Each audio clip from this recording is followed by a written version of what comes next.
right, everybody, thanks for joining us again this week. We have a really interesting talk, I think, and I'm really excited to hear what Dr. Lee has to share with us today.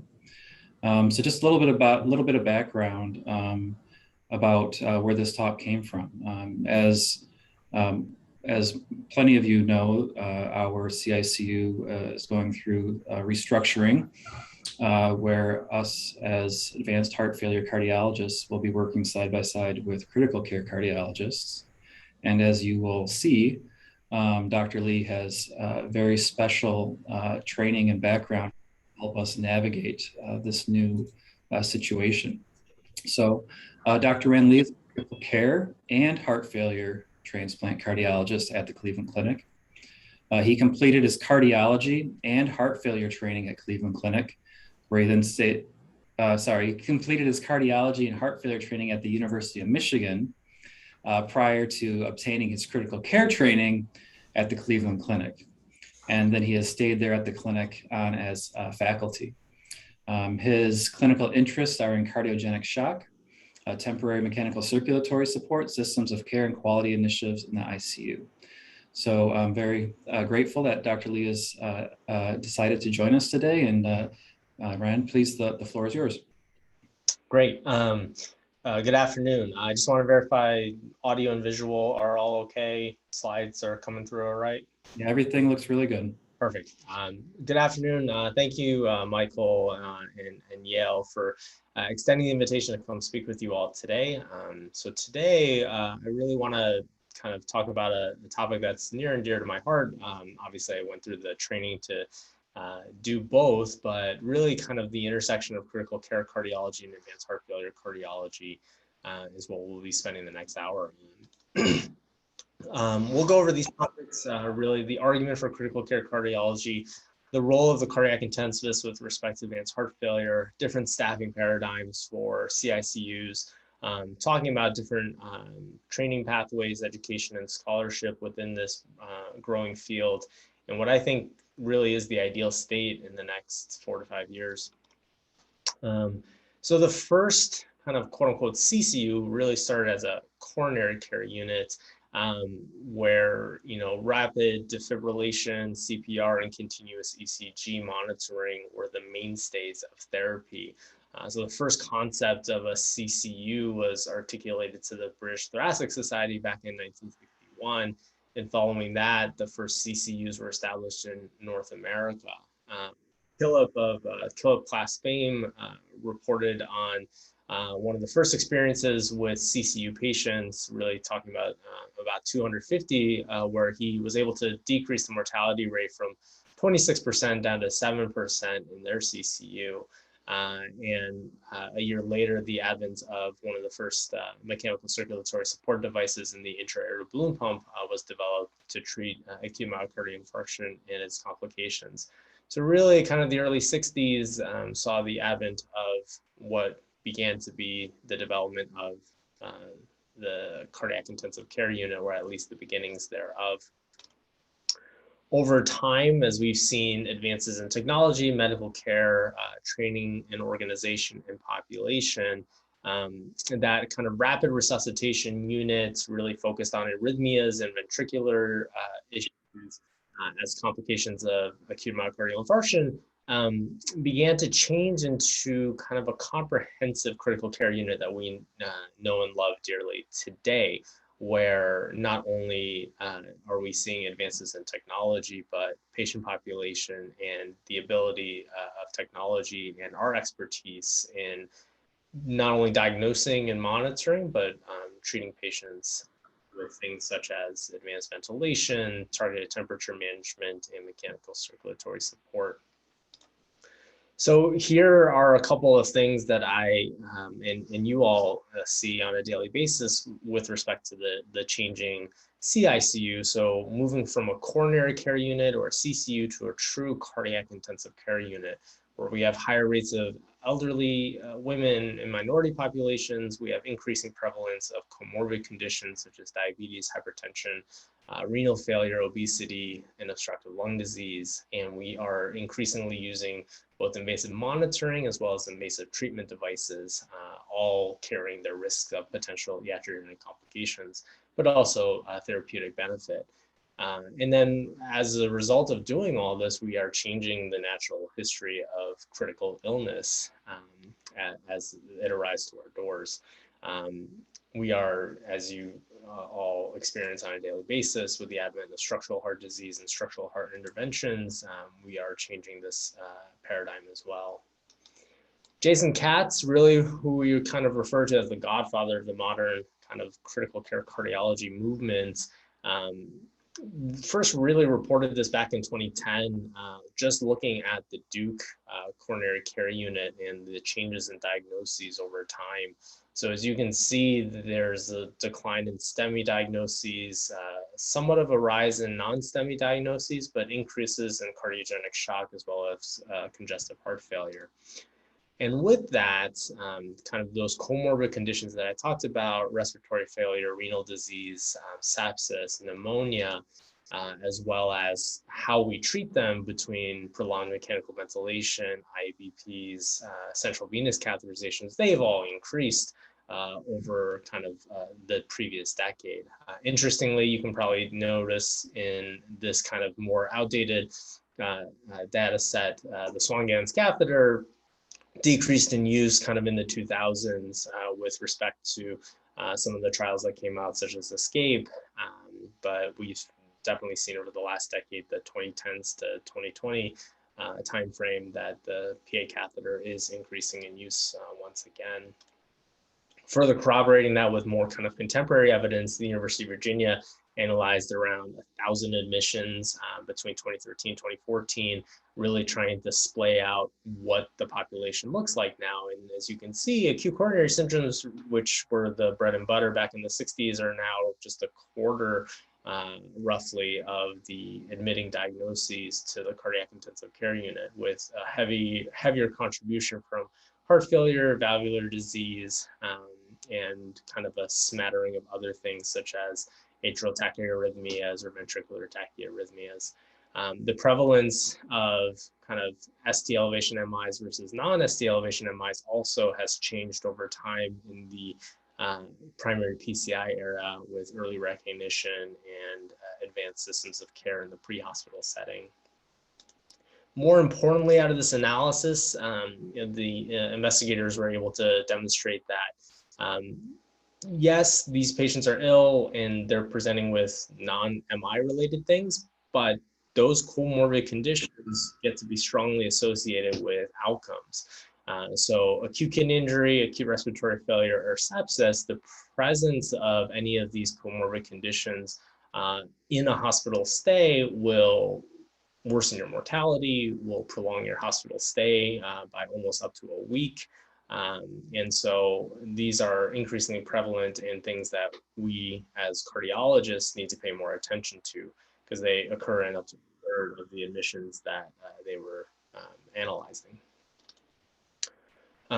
So in the mid 2010s, Jason Katz kind of published an article kind of talking about the maturation and the future of critical care cardiology. And you can see that the modern day CICU and MICU have a lot of common diagnoses and patient characteristics that converge right in the middle of this Venn diagram.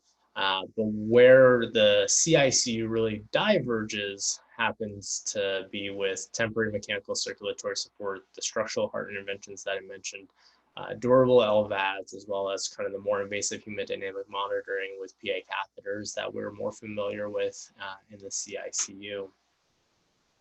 And really just hammering this point home, Shashank Sinha, one of my co-fellows at Michigan, published in 2017, looking at the changes in primary diagnoses in the CICU among Medicare beneficiaries over the previous decade.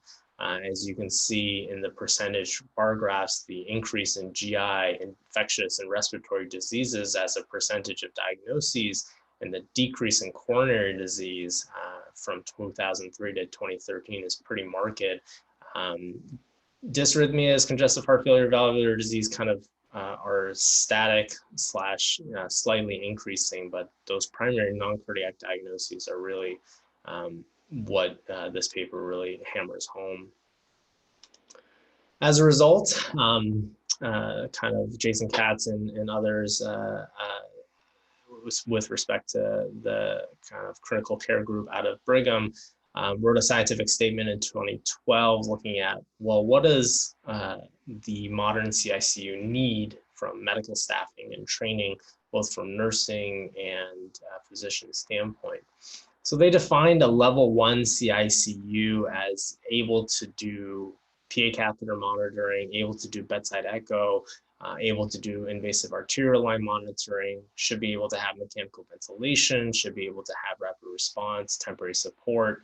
And then staffing really comes down to, either a cardiac intensivist, which back in 2012 was really a novel idea, and not that many people who had gone that pathway, as opposed to 2021, or kind of a MICU person who worked with an intensivist, and really just having an intensivist there for a very long time, or almost 24/7, and low RN to patient staffing ratios as well. Whereas kind of level 2, level 3 CICUs could be cardiologist run or intensivist run. So the real question becomes, does having a cardiac intensivist matter?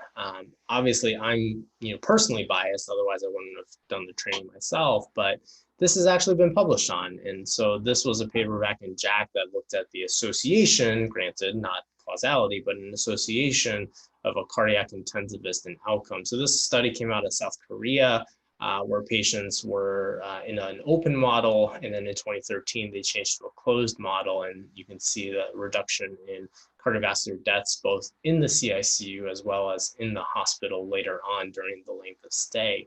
And so both in cardiovascular deaths and non-cardiovascular deaths, going from a more open, just routine cardiologist versus a specific cardiac intensivist model. And on a more granular level, looking at the outcomes with respect to sepsis, bleeding, malignancy, were all improved upon with kind of this high intensity intensivist staffing model, going from an open model to a closed model. So this was looked at over a 4-year time frame, where they did a pre and post analysis to come up with this.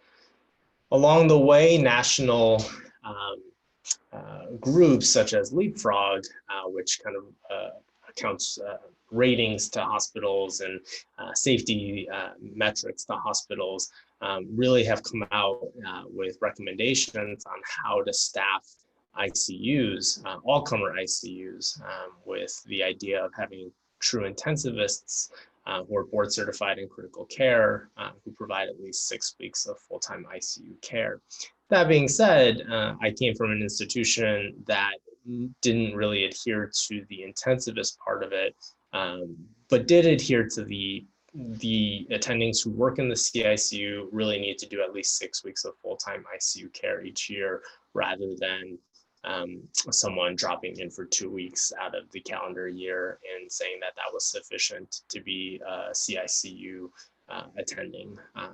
But this carries weight because we changed our model in Michigan to make sure that if you couldn't provide those 6 weeks, whether you were in the cath lab or otherwise, you really couldn't round in the CICU. So big groups like this that afford ratings to hospitals and ICUs do matter and carry a lot of weight in how they do it. So what? So, we've emphasized the importance of the changing population. We've talked about the evidence of benefit of intensivists. So where does advanced heart failure come into play? So specifically, I'll talk about what we have here at the Cleveland Clinic, where we have a dedicated heart failure ICU. So our heart failure ICU, a 10-bed ICU, right adjacent to our cardiac ICU, which is 24 beds. So few centers employ a dedicated heart failure ICU where all the patients are specifically advanced heart failure patients. But we are able to provide in our heart failure ICU invasive hemodynamics, temporary mechanical circulatory support, including balloon pumps and Impella, with conversations that are ongoing about escalating to ECMO, but we're not there yet. We are, however, able to provide the nursing, fellow, and attending level of care for our LVAD patients, whether they are kind of in the index hospitalization, but maybe not fresh post-op, as well as the post-transplant patient who's dealing with complications requiring an ICU. However, not every attending in our heart failure ICU is a quote unquote intensivist. So this kind of gets back to, well, is this because there just aren't enough of us around, or do we really feel like every person who rounds in the heart failure ICU needs to be quote unquote an intensivist or critically care trained? So here are the benefits and here are the downsides of having a heart failure ICU that's not necessarily staffed by quote unquote cardiac intensivists. So what we're all really good at in heart failure and transplant and VAD are shock, hemodynamics, being able to troubleshoot temporary mechanical circulatory support with different variations and gradations of expertise, and obviously being able to weigh in on patient candidacy for advanced therapies. What people, my colleagues who are not intensive care trained, may be less familiar or comfortable with would be advanced ventilator management, airway support, including intubations, bronchoscopies, and pleural-based procedures or pleural-based diseases, which do coexist with our patient population, although not as much as the kind of broader cardiac ICU population. So we get several types of patients in our heart failure ICU, really coming down to the listed patient or the patient undergoing advanced heart failure evaluation, our LVAD or post-transplant patients, and then kind of our routine bread and butter heart failure patient who needs to undergo some tailored PA catheter management. Obviously, we try to give preference to the first two buckets of patients in terms of bed allocation and resources, as we only have 10 beds in the heart failure ICU, but we can talk a little bit about, if you build it, they will come, kind of a model where a lot of patients, where a lot of individuals will want their patient in for routine tailored PA catheter management. So on top of this, people have actually studied and looked into, does having a quote unquote heart failure physician, not necessarily a cardiac intensivist in the CICU matter, and if there's a difference in outcomes. The Journal of Cardiac Failure in October had a special focus issue on kind of what they called the nexus of heart failure in critical care cardiology. So this is a very topical, on the minds of a lot of individuals area. And so I'm glad that I've been invited to kind of give my 2 cents and have a further discussion on this. But in that journal issue, this article came out of Montefiore in the Bronx, looking at kind of full-time cardiac intensivist care staffing by heart failure specialists and its association with mortality rates. So similar to that South Korea study, they went from an open unit model to a closed unit only run by heart failure folks. So not interventionalists, not general cardiologists, not necessarily intensivists, but advanced heart failure transplant physicians. And there's no doubt that, they were able to prove retrospectively there was an association with the decreased mortality with the presence of heart failure attendings in the unit rather than an open model. Whether or not you compared it to kind of an interventional only model or a general cardiology model would make a difference is unclear, because that's not how they did their study and that's not how they ran their units. But this is kind of piggybacking on that South Korea JACC study that, well, if you look at a specific type of cardiologist in the CICU, what difference does it make? So this furthers the cause for advanced heart failure physicians to round in the ICU. Tom Metkis at Hopkins and his group really published in that same issue on, well, what is the spectrum of heart failure in the ICU? So there's kind of the fulminant, new onset, or myocarditis, stress cardiomyopathy type patient, or there's the secondary heart failure patient, there's the advanced heart failure therapy patient, but then there's also the non-cardiac organ failure that needs to be adjudicated and taken care of in the heart failure ICU as well. And we see this kind of on a daily basis here at the Cleveland Clinic. if you look at what has existed in the past, prior to the advent of cardiac intensivists, a lot of surveys that have been sent out really run the gamut in terms of how CICUs are staffed. And so this was a meta-analysis of 30 studies looking at high versus low intensity ICU staffing. And what they really proved that the folks who had high intensity staffing with quote unquote intensivists did better. But if you look at the individual granular level, not many of these ICUs had that kind of quote unquote intensivist staffing. And it really kind of begs the question, or at least it did back then, how do we push the envelope to say we have evidence that it's beneficial, but our practice patterns haven't caught up to it? It really depends on a lot of different things, whether you're in an academic tertiary center, whether you're in a community hospital, or whether or not you just have the resources to provide that level of staffing.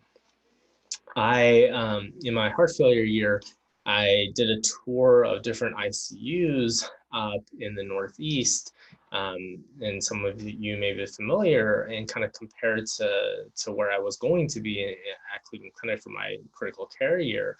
And different places do things differently, and really kind of comes down to local culture, what has been done experientially, and where the expertise is. So most notably, Tufts has a co-intensivist model where there's intensive care physicians who co-manage the cardiac critical care patients with cardiologists, whether that's general cardiology or heart failure cardiology. So there's always an intensivist in-house, or at least providing coverage 24/7, but that intensivist is not a cardiologist, that's a critical care or anesthesia trained intensivist. At MGH, they also employ not only cardiologists, cardiac intensivists, but anesthesia intensivists, especially with patients who are kind of our advanced heart failure, temporary or durable mechanical circulatory support type patients. And they were able to handle up to kind of CentroMags, but on the anesthesia intensivist side of their unit. And then for here at Cleveland Clinic, we have a 24-bed cardiac ICU that handles up to VA ECMO, Impellas. We don't do tandem heart. That goes to the CV ICU, but we are in conversations to bring that to the cardiac ICU. But then our heart failure ICU is 10 beds that handles Impellas, but not ECMO. We handle LVADs, and this is kind of how, this is how our split looks like at Cleveland Clinic. I'm going to go on to the next section, but before I did, I wanted to ask if there were any questions before I moved on. Hey, Rand, this is Tarek. I have a quick question. So, yeah. Supposing you have, with the balloon pumps, like, and the use of balloon pumps or swans to get people transplanted, if patients are sitting in the ICU for a very long time, like, what do you guys do with workflow? So, with 10 beds, like if 5 or 6 are taken, what's the other option?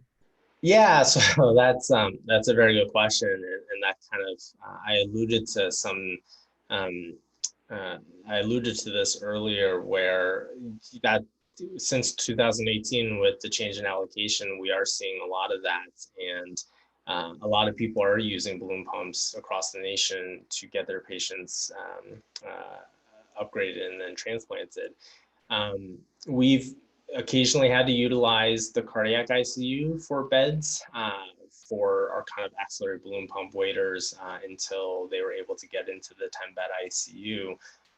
But that has led to some tension. And I think that has to do with, well, you create a dedicated heart failure ICU, why aren't you using it? And so that part of it gets to be potentially contentious with your other kind of cardiology colleagues. Usually we play very nice in the sandbox and try to accommodate, but we do run out of room, and we do have to incorporate the resources that we have, which gets to be a question of how does heart failure interface with the rest of kind of cardiology and cardiac critical care.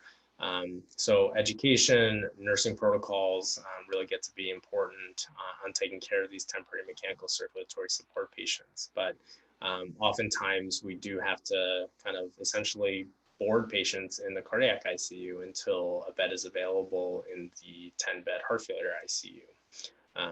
That's the benefit of having more beds and spaces, but a lot of places can't do that. And so kind of judicious use of PA catheters for your non-listed patients or your non-evaluating patients gets to be important. So, at different institutions, you have kind of these swan beds where they're not taken care of in an ICU, but are more in an intermediate care setting. So the question is how much of that can be offloaded so that you can open beds in your heart failure ICU. But we do have crossover. So one other question, because this is very interesting. You might have already mentioned this. Actually, two questions. Was there any pushback if you try to get VA ECMO into a medical kind of cardiology ICU from, nursing staff, others? And what do you guys do in the procedure room? yeah, I'll answer the second question first because that's simpler.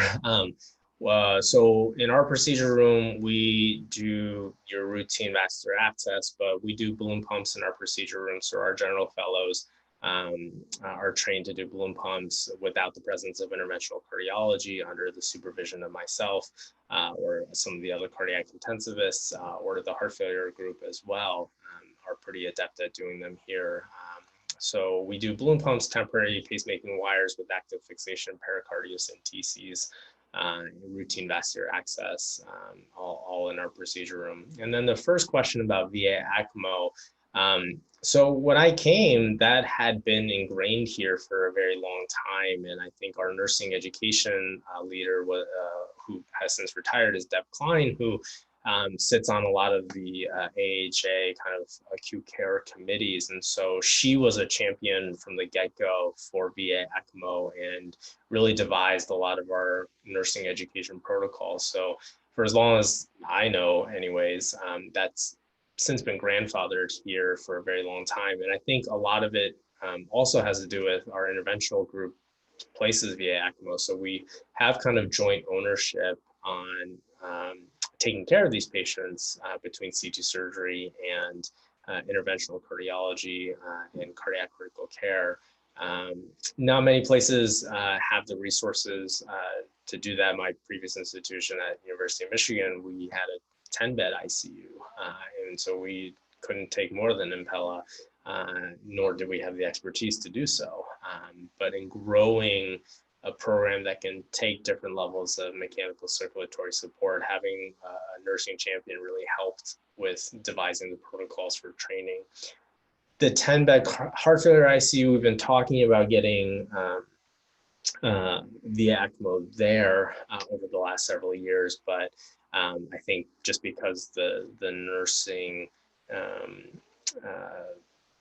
cadre cohort in that heart failure ICU is a little less in terms of the number of people who are routinely there. It gets to be a little bit harder to implement, but it's an ongoing conversation and something that we do want to do eventually.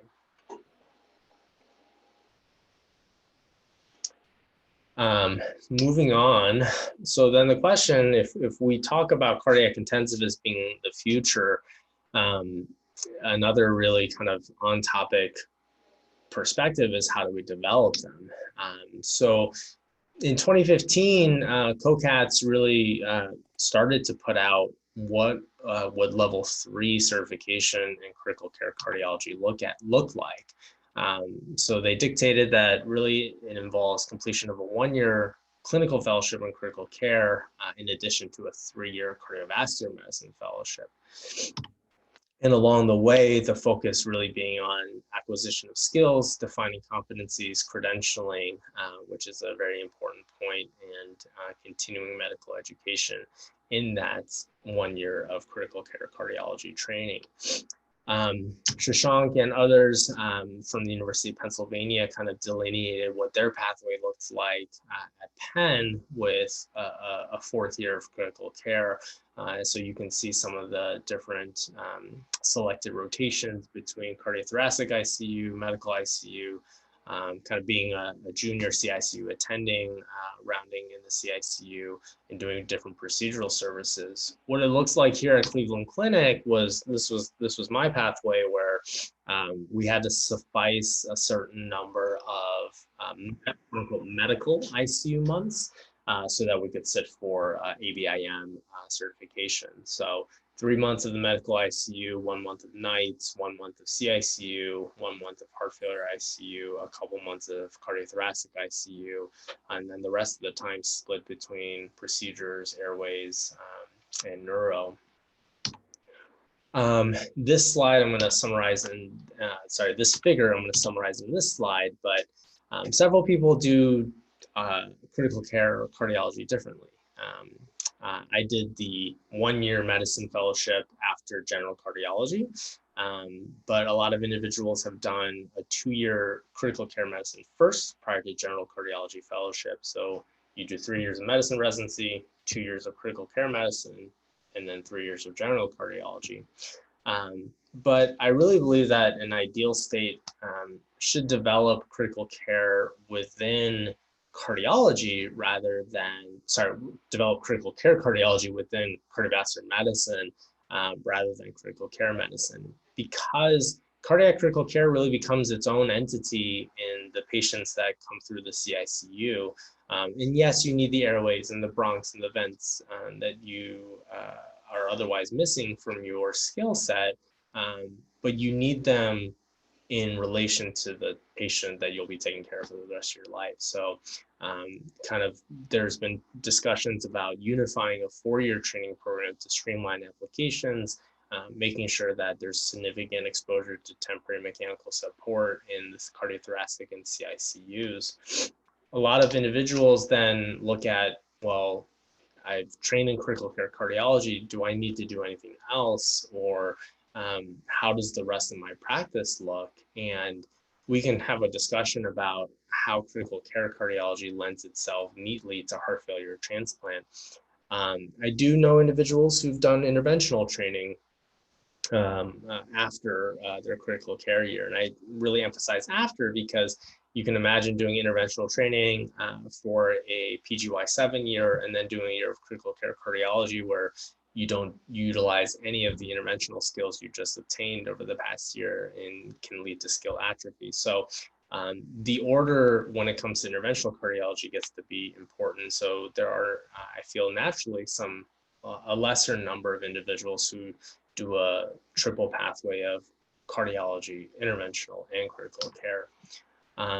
But this, another Venn diagram, where I think that heart failure and critical care really lends itself nicely is in hemodynamics, in shock, in mechanical support, in end-of-life care, and looking at advanced hemodynamics, as well as kind of complex heart-lung interactions. I think there's a more natural pathway to these two disciplines, but there all obviously is a pathway for the interventional intensivist who wants to put people on support devices such as via ECMO and do complex cannulations and structural interventions.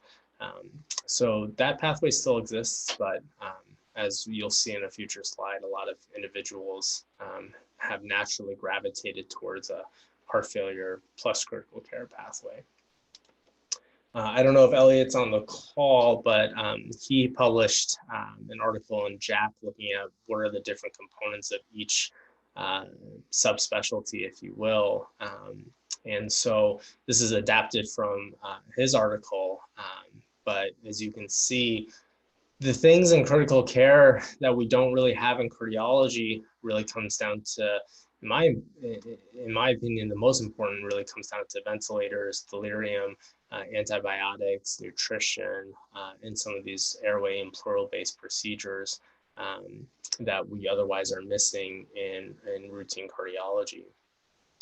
So to me, the ideal cardiac intensivist should feel comfortable with and competent in temporary and durable support, advanced airways and ventilators and complex heart-lung interactions, the ability to be comfortable with invasive procedures and kind of this perioperative management, either bridging people to a destination or immediately taking care of complications in the post-operative setting, and being able to manage multi-organ dysfunction and shock states. Along the way, as you can imagine, people thought, well, what does the advanced heart failure critical care cardiologist look like? So one of my current heart failure fellows and our CICU director, Dr. Menon, published this pathway, which essentially just is an amalgam of everything that I've done so far, which is 3 years of general cardiology, 1 year of critical care, and 1 year of advanced heart failure transplant. This generally generated some traffic on Twitter just last week, where a lot of people think, well, that's 8 years. That's a lot of time. It's a lot of time. It's a lot of money. It's a lot of board certification. Is there a way to kind of be considered a heart failure intensivist or a heart failure critical care doctor with less time and less kind of sacrifice? I have thoughts on this, and I obviously am biased because I did specific years in training, but I also do think that whatever this looks like right here, this embedded cardiac critical care clinical and procedural training really gets to be important. I don't think it's enough to say you can do several electives and be considered, having this distinction in cardiac critical care and have that be sufficient. Obviously, there are different people who will feel more invested and trained in these pathways and spend more time, but you also don't want to get a distinction in cardiac critical care yet not know what you're doing at the end of the day. So to me, the bigger question really becomes, no matter which pathway this takes, whether you're advanced heart failure and critical care boarded or you have a distinction, it's what you're comfortable with doing for your patient at the end of the day. So here's a kind of splay of the different types of things that I do on a daily basis and how my role is split as a heart failure intensivist. So I provide procedural support for our cardiac ICU, whether it's intubations, airways, troubleshooting vents. Usually that would have called for a pulmonary consultation, and instead they kind of rely on me and my cardiac intensivist colleagues. Pleural and peritoneal-based procedures and kind of this temporary mechanical support interventional heart failure realm, utilizing intra-aortic balloon pumps, axillary intra-aortic balloon pumps. I don't do Impellas, but our CT surgeons have involved me and one of my other cardiac intensivist colleagues that I'll show on the next slide in the cannulation of VA ECMO. So that kind of comes into however you want to make the role. And then my other split is in heart failure, transplant, and LVAD, as many of you do, and then also in right heart cath and endomyocardial biopsies. There aren't that many heart failure intensivists around, from what I can tell, and I'm probably missing individuals. Here's a list of individuals that I know of who are board certified or board eligible in both heart failure and critical care and general cardiology. Then you can discuss and ask what each of these individuals do. But for example, I know Jason, medical directs and rounds in both the cardiac ICU as well as the cardiothoracic ICU.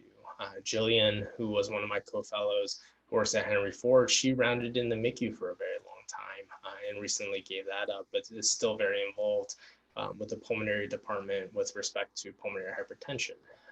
So you can see that a lot of our job responsibilities and skill sets are also melded to the institution and what the institution needs as well. I'm going to skip this and really just talk about scholarship and what I think the ideal state should be, and then we can open up for Q&A. But here are some examples where kind of the future of heart failure and critical care cardiology really lends itself to nicely, which is, what are optimal support devices? What's the optimal timing for patients in cardiogenic shock? What's the optimal resource utilization? We talked about patients who are being bridged to transplant or being housed in the ICU for evaluations for advanced therapies. What's the impact of protocols and best practices and prevention of ICU complications? There are also opportunities in design and staffing, which we'll talk about, as well as different levels of nursing expertise and kind of bed management and best practice protocols. So I'll wrap up with saying, here's what I think the ideal cardiac ICU really should be, or at least should be equipped to handle in the future. So a CICU with appropriate admission and triage guidelines, a multidisciplinary team that consists of intensivists, cardiology consultants, obviously trainees, nursing, pharmacy, nutrition, palliative medicine, and social work, and really the ability to care for patients in shock with any level of mechanical circulatory support, the ability for care of non-post-surgical LVAD patients to receive critical care cardiology, and the ability to use on-site procedure room with fluoroscopic capabilities. The ideal CICU should implement rigorous protocols, order sets, quality and safety dashboards, have routine meetings about how to maintain a high functioning organization, doing team-based activation protocols, whether that's a PE response team, a cardiogenic shock team, a hub and spoke model, and really kind of furthering the subspecialty for interested trainees. And then from a national standpoint, integrating into existing nationwide databases, talking about different registries, expanding our knowledge of kind of this critically ill population and how it's changing in the country, as well as changing us as providers, and really expanding the scholarship around clinical operations and shock, and really what we need to do to further grow the field. So with that, I think we still have 15 minutes. I wanted to end there and kind of open the forum up for discussion.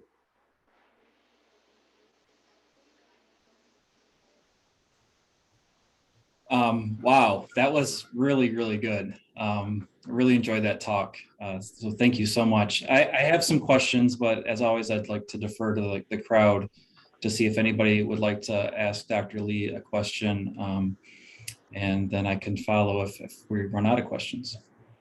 Just feel free to unmute yourself or raise your hand if you want me to call on you. And if you have any questions for Dr. Lee.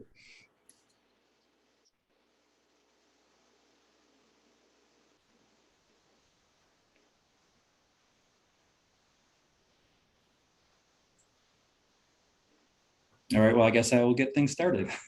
So a couple of things, and I was writing down a lot of notes, and then a lot of the questions I was coming up with, you were answering as your talk went on. So that was great. But so, I completely understand like the need, to have somebody who is competent and thoroughly trained in these roles, if you want to call yourself a critical care cardiologist. But what do you think about, cardiologists or even advanced heart failure cardiologists that might be, a decade out of training, for example, and where this option for training in critical care cardiology may not have existed previously, but they really enjoy making critical care a part of their practice and would not want to be left out of future opportunities to work in such a setting. How would you think would be the best way to allow those people to gather additional training to make sure at least they're meeting the milestones that would need to be met, but also understanding they're already practicing cardiologists with a lot of other things on their hands? No, that's a very good question, and I think that's what we are not quote unquote dealing with. That's not the right way to put it, but we're facing that here, where I showed two of us currently on staff. The third has left the institution, but two of us on staff are certified in critical care cardiology or critical care medicine at the very least. But our heart failure ICU hasn't changed so dramatically where kind of those skills on a day-by-day basis are in full force. And the reality on the ground is that there just aren't as many cardiac intensivists, even though it is a burgeoning specialty and people are very interested in it. We aren't able to provide kind of the day-to-day service lest you want to be in the heart failure ICU half the year. And so I think the conditions on the ground obviously will still dictate that there is still a role for the heart failure cardiologist in the ICU as it pertains to many academic centers and many kind of hybrid centers as well. To get your question of, well, in the future, if that paradigm and that volume of distribution changes, does that make a difference? And how do we get interested advanced heart failure folks to still be able to provide care in the heart failure ICU and still be able to round? I think it really comes down to the education and the competency-based aspect. So, for example, I have a couple of cardiac surgeons who are really old school here who don't necessarily believe in the concept of a shock team. Do they take call? Do they take shock call, I should say? And how does that work? So I think for the future of an ICU or a heart failure ICU, kind of laying out institutional and unit-based practices and protocols and routine meetings and competencies and educational models really become important in kind of incorporating those interested heart failure cardiologists who still want to be part of the game to be up to date. And I think that's the way to bring people along. The question, there's also been talk about, well, in 10 years time, will the ACC and AVIM be allowed to grandfather people in to a certification? And that kind of goes down to the distinction part. I think that's to be determined. And I think that really kind of depends on, again, what do you intend to do in the cardiac intensive care unit or the heart failure intensive care unit? Do you want to be the person providing advanced airway support and mechanical ventilatory support and troubleshooting waveforms and things like that? Or do you feel comfortable calling on your pulmonary or your MICU colleagues to do so? Obviously, every place is going to be different in how they respond to that. So I think it's hard to make a large societal change based on. Oh, sorry, I'm just listening to a conference. Did you just get that?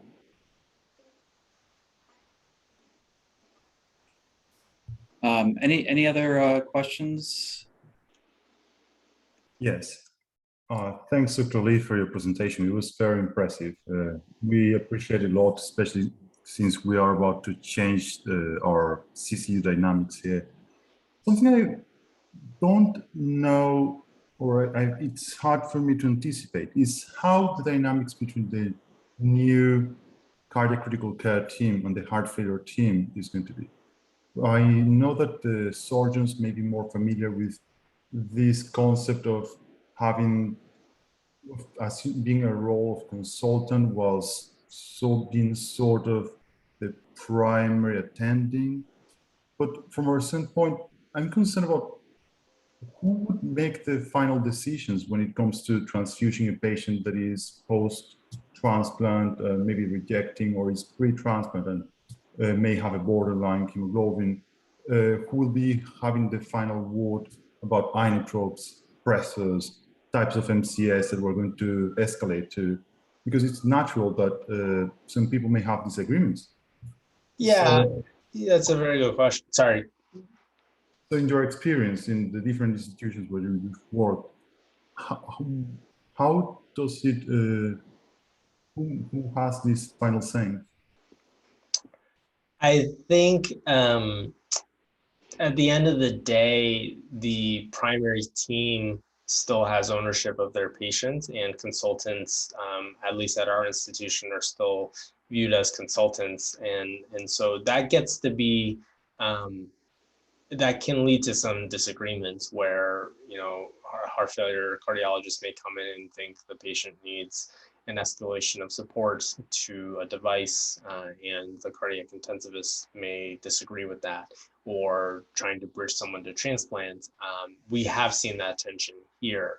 I will say a lot of our cardiac intensivists here, as well as just the cardiologists who round in the ICU, really defer to expertise at the same time, and defer to the world that we live in, because I and you may have knowledge of the UNOS allocation and different status and meeting different hemodynamic criteria. But a lot of our individuals, or a lot of our colleagues who are in cardiac critical care even, may not be up to date. And so having that open line of communication gets to be really important. I do think at the end of the day, primary teams are still primary teams, and that's how we still operate. And so a lot of times that will lead to issues and contention. But I think providing education and expertise and consultation gets to be the art of being a consultant. So I do think that it's easier, at least from the perspective of we speak a very similar language. We speak a cardiology trained language, whereas I found a lot of difficulty with my anesthesia critical care colleagues because they come from a different background and their understanding of hemodynamics than we do. Even my MICU colleagues also kind of come from a different background of understanding or interpreting hemodynamics, especially with regards to kind of the more non-invasive modalities such as POCUS and VTI and things like that. So knowing that we all come from different places and different training backgrounds kind of helps with that. But I think from a cardiac intensive care and a heart failure intensive care or a heart failure trained perspective, you at least have a similar base to talk through in a lot of this. But we see those kind of disagreements happen here as well. Another question. When you're rounding as a cardiac critical care attending in the CCU or in the heart failure ICU, is there also another cardiac critical care attending assigned to the heart failure ICU, or is there also a redundance on the heart failure consultant that would see certain patients in the CCU, because since you're boarded on both? Yeah, that's a good question. And I think that's mainly unique to me. Oftentimes, I will represent the heart failure section on a given patient, and we won't call for a consultation. And I'll present the patient to the committee or to my colleagues. Where I've found that I do need to involve heart failure or my colleagues in heart failure on a single patient really comes down to making sure that if there's any question of candidacy, it does, and it's a little bit gray. It doesn't look like I have the complete say over someone. So for example, if someone who's been actively abusing substances and is a poor candidate for advanced therapies, I don't need to consult my colleagues to kind of come say that because it's a pretty clear cut. But if it's, is this a patient who is a candidate for a backup level of support? For example, they're undergoing a valvular intervention with open heart surgery, and the question becomes, on the back end, if they fail their temporary support Impella during surgery, could they be a candidate for a durable VAD down the line? We get that consult not infrequently. In those situations, I might ask for another set of eyes so it doesn't look like I'm making several decisions for the patient that may have a little bit of gray. And I would want to make sure, at least in the medical record, it doesn't appear that way, that I'm necessarily biased or one way or the other for a patient.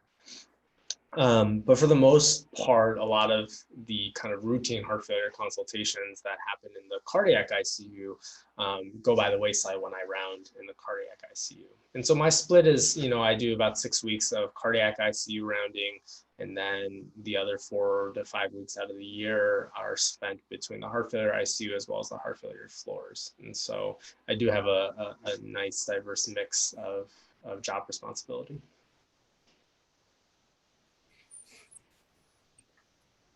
Any other comments out there?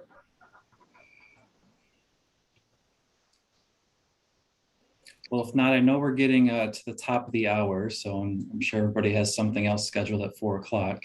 So I just want to, again, thank Dr. Ryan Lee for taking the time to put together this wonderful presentation for us and sharing. It's something I think that, I've learned a lot from today, and I'm very excited to see how we might be able to implement some of these ideas into our own program, our clinical program here at Yale.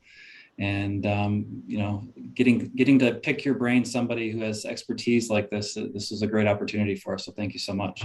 Yeah, anytime. And I think what I'm seeing, not just from Yale, but other places, are people are interested in kind of CICU design and how to staff. So at any point in time, if you have any questions, I'm happy to answer. Obviously, not being there, not knowing exactly how your dynamics work on a day-by-day basis, but providing any input, I'm happy to. So thank you for the invitation. I really enjoyed talking to you all. All right, thanks. All right, everybody, have a great rest of your day.